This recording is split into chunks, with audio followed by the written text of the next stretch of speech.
구현을 할 수 있는 거예요, 5, 6살. 그게 몇 살 때였어요? 그게 한 5, 6살, 7살. 그러면 우리 이현석 선생님도 나름 조기 영어 교육에 노출이 되신 거네요. 그렇죠. 그러니까 저는 뭐 특별히 어머니께서 어디 보내고 이런 게 아니라 집에서 거의 다 했었던 거거든요.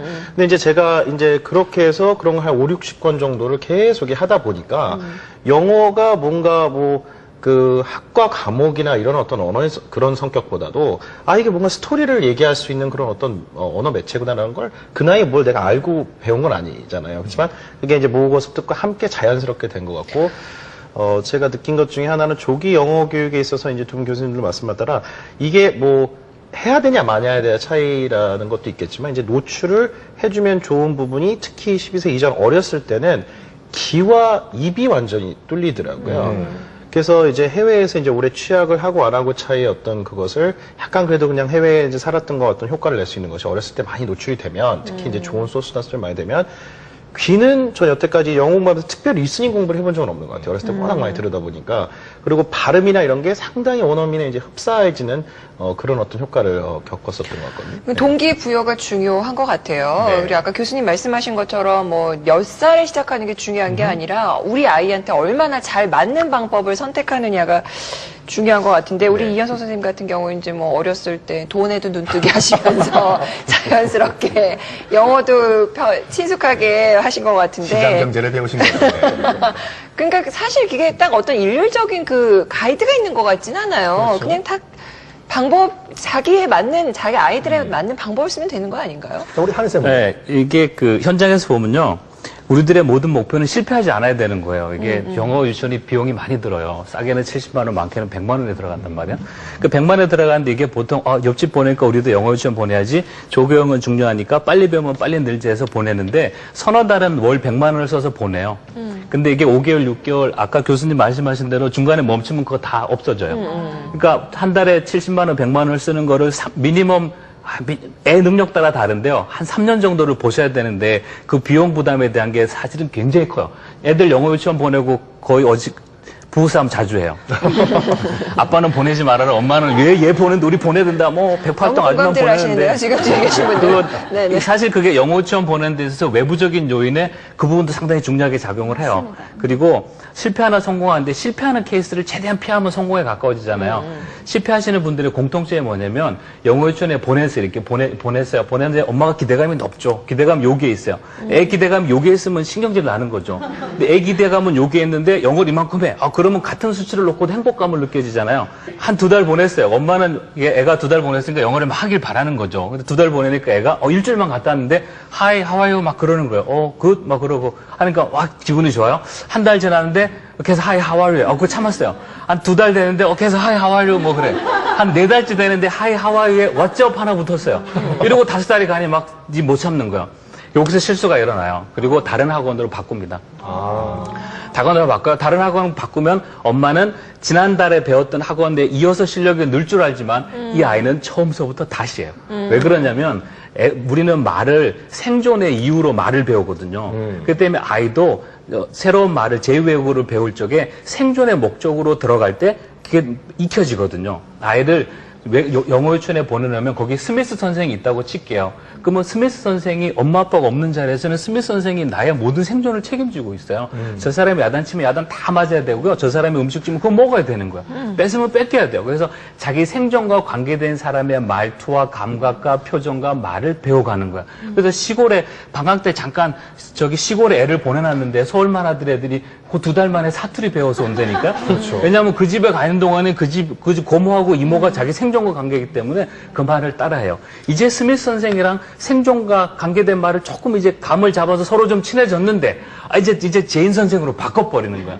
그러면 제인 선생이 하는 하와이유는요, 스미스 선생이 하던 하와이유랑 연결된 게 아니고 이거는 제인 선생 오리지널 원초적인 하와이유이기 때문에 여기서부터 다시 시작하는 거예요. 그러니까 중간에 이제 바꾸면은 아이한테 별로 교육적 효과가 없으니까 아예 처음 시작할 때부터 이제 그 학원이나 선생님을 잘 파악을 하고 가야 되겠네요. 그러니까 제일 중요한 거는 얘가 가 있는 동안에 4시간, 5시간 있는 동안에 얘의 안전과 생존과 연결된 그 담당 선생님이 누군지를 봐야 되는 거예요. 아이는 그 사람한테 배워요. 자꾸 바꾸지 말아요. 네. 네. 자, 근데 구체적으로 이제 아까 어머님들이 하셨던 질문에 대한 답을 좀 드리는 시간인데, 5살, 4살 연년생을 두신 우리 박은주 어머니께서는 이런 말씀하셨습니다. DVD를 보여주면요, 아이들이 이제 일일이 엄마 저거 무슨 내용이야? 방금 나왔던 저 단어는 뭐야? 이 컨텐츠는 어떤 컨텐츠야? 이렇게 계속 일일이 물어본다고 하는데, 어머니가 상당히 그 스트레스를 받는다고 하는데, 어떻게 해야 됩니까? 홍 소장님. 저희가 내용을 이해한다라는 것이 그대로 한국말로 1대1로 전환이 돼서 한국말로 이해하는 게 아니잖아요. 그래서 저희가 이제 영어 지도를 할 때 이해를 돕기 위한 질문을 교사들이 던지게 되어 있습니다. 그런데 이제 그것이 꼬치꼬치 이렇게 무슨 깨문서 얘가 이해를 했나 안 했나 그런 것이 아니라 저는 약간 좀 벗어난 이해 전략이라는 것을 얘기하고 있는데 그 이해를 돕기 위해서 던지는 질문이 있어요. 그러니까 거기가 잘 이해가 안 돼? 그러면 한번 돌려서 다시 볼까? 아니면 잠깐 지금 이 질문을 가지고 이 의문을 품은 채로 조금만 더 진행해 보자. 답이 나오나 안 나오나. 그렇지 않으면 같이 연구해 보자. 아니면 엄마가 말을 해줄게. 이런 식의 방법을 아이가 이해를 할 수 있도록 돕는 질문이 있습니다. 그렇거나 아니면 그러니까 힌트를 주는 거죠. 그 답이 될 만한 다른 배경 지식을 말을 해줘서 이해할 수 있도록 유도하는 방법이 있어요. 물론 애가 너무 궁금해하면 대답을 해줘야죠. 그래서 그 궁금증은 해소해 주지만 잠깐만 기다려봐. 다시 한번 되돌려서 보자. 아니면 조금만 더 가서 답이 나오나 보자 해서 스스로 답을 찾는 기쁨을 알게 해주자고 해요. 네. 그거는 성실한 질문으로 갈 수 있거든요. 그래서 제깍제깍 대답해주지 말고 그렇게 한번 질문을 유도해서 스스로 답을 찾도록 능동적으로 답을 찾게. 그렇게 한번 도와줘 보시기 바랍니다. 네. 그러니까 이거는 딱히 이제 영어 교육에만 국한되는 게 아니라 좀 네. 한참 막 질문이 많을 때거든요. 그렇죠, 네. 5살, 4살. 요때 이제 그거를 이거 귀찮으니까 하지 마. 이렇게 할 수도 없고, 네. 또 일일이 다 답해주자니 뭔가 좀 귀찮고, 막 이러니까, 스스로 일단 답을 어떤 찾게. 식으로 네. 대응을 해야 되느냐, 이제 요령 이런. 있는 질문을 던지는 거죠. 예. 네. 이 쓰기는 앞서 어떻게 하면 좋을까요? 쓰기에서 읽기는 잘했는데 쓰기에서 막혀버렸다. 이런 아이들 종종 있죠. 한쪽에만 두각을 나타내고 다른 쪽에는 잘 못하는 그런 경우가 있는데 그럴 때는 어떻게 하면 좋을까요? 이거는 쓰기에서 막혀버렸다. 한희 선생님 답변 주시겠어요? 무슨 스펠링 같은 거를 정확하게 우리가 전달을 해야 되는 건지 아이들한테. 일단 그거부터 얘기하면 스펠링을 정확하게 전달할 필요는 없어요. 왜냐하면 그게 성인일 경우에는요. 성인일 경우에 보이쓸 적에 BOI 그러면 문제가 되지만 보니까 나이가 8살, 5살이에요. 그런 사람들은 듣고 말하는 게 훨씬 중요합니다. 이게 우리가 먼저 들려야 이게 말로도 연결이 되거든요. 그리고 아까 쓰기 얘기 나왔는데 사실은 쓰기를 해야 될 그 시점이라는 게 사실 좀 있어요. 모국어랑 외국어가 좀 비슷하게 같이 가거든요. 그래서 좀 모국어가 좀 될 때 쓰기가 가야 되는 거지 너무 성급하게 쓰기 시켰다가 얘는 그래서 엄마 나는 쓰기가 싫어 이래야 되는데 나 영어가 싫어 이래버리면 이게 문제가 심각해지는 거거든요. 언어 적성이 있어요, 분명히. 언어를 굉장히 잘하는 애가 있어요. 그런 애들이 일반적으로 수학은 또 잘 못해. 반대로 수학을 잘하는 사람들이 약간 말 어눌하게 하는 경우가 많은 게 그게 능력이 다르거든요, 이제. 그러니까 그건데 얘는 수학을 기가 막히게 잘하고 그래서 언어 적성이 떨어지는데 영어 못하는 맨날 구박하면 얘는 그냥 억울하게 구박만 받지 그게 극복이 안 되는데 학부모들이 여기 해야 될 일은 자기 아이의 그거부터 관찰을 해야 되지 부안의 동식으로 옆집에 앞집에도 학원 가는데 왜 우리만 안 보내. 근데 얘는 안 보내는 것도 알 수가 있어요. 이현서 선생님 교육 방법이 그 어머님이 그렇게 하셨지만은 아마 어머님도 모르고 하셨을 텐데 그것도 감각이 교육 방법이 지금도 그 본능적인 감각이에요. 이현 선생님이 그 언어 감각이 있으셨던 거죠. 아니 그러니까 그 어머님이 그걸 알아듣는 봐가지고 거죠. 어떻게 하냐면은 저런 식으로 어렸을 때 애가 눈치 못 채게 그냥 이 선생님 어머님은 그래도 조금 이 돈 개념과 아마 그 연관시켜서 생각하는데 그거 없이 그냥 동화책을 애 2살 때 집에 자기 애 방에 한국 동화책이나 미국 그냥 널브러잖아.